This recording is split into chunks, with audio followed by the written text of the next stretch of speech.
Καλησπέρα. Άλλο ένα βίντεο για όσους έχασαν τα πρώτα μαθήματα, με το οποίο θα δείξουμε εν συντομία με ποιο τρόπο εισάγουμε φωτογραφίες στο Lightroom και τις δίνουμε λέξεις κλειδιά. Αφού έχουμε βγάλει τις φωτογραφίες από την κάρτα της φωτογραφικής μηχανής, τις τοποθετούμε σε έναν φάκελο που μπορούμε να τον ονομάσουμε όπως θέλουμε. Στη συγκεκριμένη περίπτωση τον έχω ονομάσει Lightroom Class, διότι μέσα περιέχει τις φωτογραφίες που χρησιμοποιούμε και που χρησιμοποίησαμε στα μαθήματα. Είναι γνωστές φωτογραφίες, τις βλέπετε εδώ πέρα. Και αφού τις έχουμε βάλει σε έναν φάκελο, αυτόν τον φάκελο τον τοποθετούμε εκεί που θα θέλαμε. Δηλαδή κάνουμε δεξί κλικ πάνω στον φάκελο, αποκοπή σε περίπτωση που έχουμε εξάγει τις φωτογραφίες μας εδώ στην επιφάνεια εργασίας, και θα πάμε στον φάκελο που συνήθως βάζουμε πιο πολύ τις φωτογραφίες μας, στον φάκελο εικόνες, και θα κάνουμε δεξί κλικ και επικόλληση ώστε να πάει ο φάκελος στη θέση του μέσα στον φάκελο εικόνες. Εδώ μπορούμε να τον εντάξουμε και σε άλλους μεγαλύτερους φακέλους, παράδειγμα 2016-2015, οπουδήποτε ας πούμε θα μπορούσε να μπει μέσα. Αφού κάναμε αυτή την πρώτη εργασία με τον φάκελο και τις φωτογραφίες, περνάμε στο Lightroom και πατώντας το μεγάλο κουμπί Import εδώ κάτω αριστερά, αλλάζει η εικόνα του Lightroom και μας λέει τι θέλουμε να κάνουμε με τις φωτογραφίες που έχουμε σκοπό να επιλέξουμε. Αν θέλουμε να προσθέσουμε απλώς τις φωτογραφίες στον κατάλογο, αν θέλουμε να μετακινήσουμε κάποιες φωτογραφίες από ένα memory stick σε ένα μέρος του σκληρού δίσκου, πατώντας βλέπουμε ότι αλλάζει η δεξιά πλευρά και μας λέει, συνήθως επιλέγει τον φάκελο εικόνες και μας λέει εάν θα πάρεις τις φωτογραφίες από εδώ, πού θέλεις να τις μεταφέρω, και συγχρόνως τις περνάει και στον κατάλογο. Το copy δεν μεταφέρει τις φωτογραφίες αλλά τις αντιγράφει και αφήνει τις φωτογραφίες, αν θα ήταν σε ένα memory stick, στη θέση τους, απλά τις αντιγράφει σε μια νέα θέση και επίσης τις περνάει και στον κατάλογο. Και το copy as DNG είναι το ενοποιημένο αρχείο της Adobe για αρχεία RAW, οπότε τις μετατρέπει σε DNG και πάλι τις μεταφέρει εκεί που θέλουμε και πάλι τις περνάει και από τον κατάλογο. Εμείς θα χρησιμοποιήσουμε το Add, αυτό που χρησιμοποιούμε τις πιο πολλές φορές. Και εδώ βγάζει κάποιες επιλογές όπως Build Smart Previews, δηλαδή να χτίσει κάποια έξυπνα εικονίδια με τα οποία μπορούμε να δουλέψουμε ακόμα και αν οι φωτογραφίες βρίσκονται σε έναν σκληρό εξωτερικό, ο οποίος αυτή τη στιγμή που δουλεύουμε τις φωτογραφίες δεν είναι συνδεδεμένος. Μπορούμε να δουλέψουμε με τις φωτογραφίες και όταν θα συνδέσουμε τον σκληρό, το Lightroom θα κάνει τον αντίστοιχο συγχρονισμό. Στην δεύτερη επιλογή επιλέγουμε ή όχι εάν θέλουμε το Lightroom να βρει κάποιες φωτογραφίες αν είναι δευτεροπερασμένες, και αυτό το ανακαλύπτει από το ίδιο μέγεθος, την ίδια ονομασία και κάποια άλλα πράγματα, αν είναι RAW, JPEG κτλ. Από εκεί και πέρα υπάρχει η επιλογή αν θέλουμε να μπει κατευθείαν κατά την εισαγωγή στον κατάλογο του Lightroom, αν θέλουμε οι φωτογραφίες να μπουν και σε κάποιον κατάλογο, και κάποιες γρήγορες ρυθμίσεις φωτισμών, αν θέλουμε να γίνουν ασπρόμαυρες κατευθείαν ή όχι, πράγμα το οποίο δεν υπάρχει λόγος να το κάνουμε κατά την εισαγωγή, γιατί μπορούμε μετά να το κάνουμε από την δεύτερη καρτέλα, από το Develop, που εκεί μπορούμε να κάνουμε πολύ περισσότερες επεξεργασίες στις φωτογραφίες μας. Οπότε επιλέγουμε από τον φάκελο εικόνες, όπου έχουμε στείλει τον φάκελο Lightroom Class, το βλέπουμε εδώ πέρα, είναι μέσα στον φάκελο εικόνες. Το δέντρο που εμφανίζει το Lightroom εδώ στα αριστερά είναι ακριβώς το ίδιο με το δέντρο που εμφανίζουν και τα Windows. Εάν πατήσω εικόνες, έχει μέσα ακριβώς ό,τι έχει εδώ μέσα ο φάκελος εικόνες μου εμφανίζει και εδώ το Lightroom, οπότε είναι η τοποθεσία που έχω αντιγράψει τον φάκελο Lightroom Class όταν υποθετικά έβγαλα αυτές τις φωτογραφίες από την κάρτα της μηχανής. Οπότε επιλέγω Lightroom Class και βλέπω ότι το Lightroom έχει επιλέξει από μόνο του τις φωτογραφίες και από εκεί και πέρα επιλέγουμε εδώ εάν θέλουμε και ποιες θέλουμε να μπουν.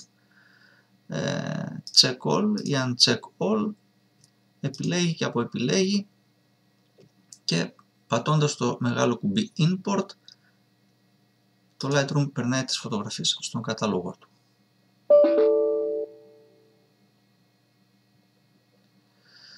Από τη στιγμή που έχει περάσει τις φωτογραφίες στον κατάλογο, η αμέσως επόμενη κίνηση είναι να καθίσουμε για να δώσουμε λέξεις κλειδιά στις φωτογραφίες, έτσι ώστε αργότερα ανάμεσα στις χιλιάδες να μπορούμε να τις βρίσκουμε πάρα πολύ εύκολα. Για να δώσουμε λέξεις κλειδιά ερχόμαστε στην δεξιά στήλη πια, εδώ που λέει Keywording, και από εδώ ονοματοδοτούμε κάποιες λέξεις σε αυτό εδώ το στοιχείο. Σε αυτό το μέρος εδώ πέρα μπορούμε να γράψουμε οποιασδήποτε λέξεις κλειδιά για τις αντίστοιχες επιλεγμένες φωτογραφίες που είναι στην οθόνη. Αυτή τη στιγμή είναι επιλεγμένη μία φωτογραφία, μπορώ να επιλέξω πατώντας το Ctrl και συγχρόνως το αριστερό πλήκτρο του ποντικού άλλη μία και άλλη μία, ή να επιλέξω την πρώτη και κρατώντας το Shift πατημένο και το αριστερό κλικ του ποντικού να επιλέξω την τελευταία, οπότε και το πρόγραμμα επιλέγει και όλες τις ενδιάμεσες. Σε αυτές τις φωτογραφίες βλέπω ότι όλες έχουν κάποια ζώα, οπότε εδώ θα μπορούσα να δώσω κάποιες λέξεις κλειδιά όπως animal. Επειδή έχω ξαναδώσει αυτή τη λέξη κλειδί, το Lightroom την έχει βρει και μου την έχει προτείνει αν θέλω να την βάλω, οπότε και την επιλέγω πατώντας το Enter. Βλέπω ότι έχει εμφανίσει μια ετικέτα που περνώντας το ποντίκι από πάνω μου γράφει ότι αυτή η φωτογραφία έχει κάποια λέξη ή λέξεις κλειδιά. Στον φάκελο που βρίσκομαι τώρα, εάν θα πατούσα τη λέξη animal εδώ πάνω, θα μου εμφάνιζε μόνο αυτές που έχουν κάποια ζώα και όχι τις υπόλοιπες. Εάν πατήσω το non, μου εμφανίζει ξανά στον φάκελο που βρίσκομαι όλες τις φωτογραφίες που έχω εισαγάγει.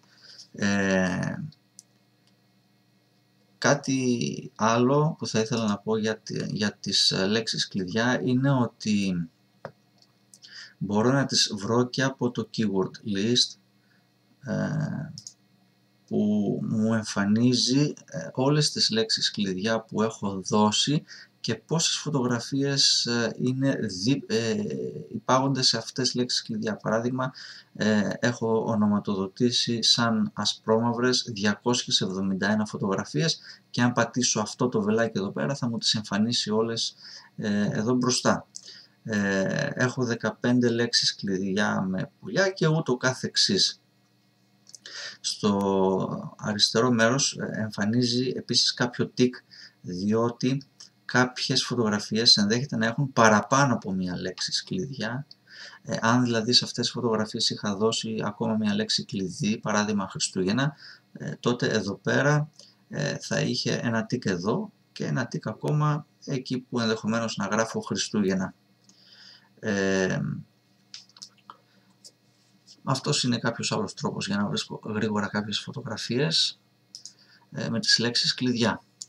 Άλλος ένας γρήγορος τρόπος να δώσουμε λέξεις κλειδιά στις φωτογραφίες είναι να επιλέξω αυτό το κάνιστρο εδώ πέρα που λέει Painter, είναι σαν αυτό που κάνουμε τα graffiti, και να επιλέξω από εδώ, από την δεξιά στήλη, Τι θέλω να κάνω με αυτό το κάνιστρο? Μπορώ παράδειγμα να περνώντας το κάνιστρο πάνω από τις φωτογραφίες και κάνοντας κλικ να περιστρέφει τις φωτογραφίες, όπως λέει εδώ rotation, και βλέπω ότι πατώντας κάνει αυτή τη δουλειά.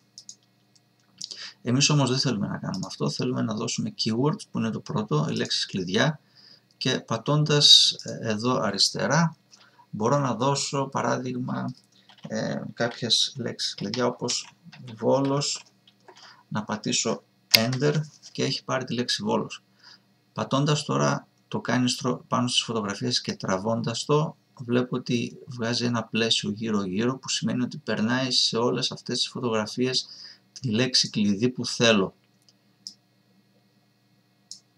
Ξαναβάζοντάς το στη θέση του, βλέπω ότι πατώντας την αντίστοιχη φωτογραφία έχει εμφανίσει εδώ τη λέξη κλειδί που περιέχει.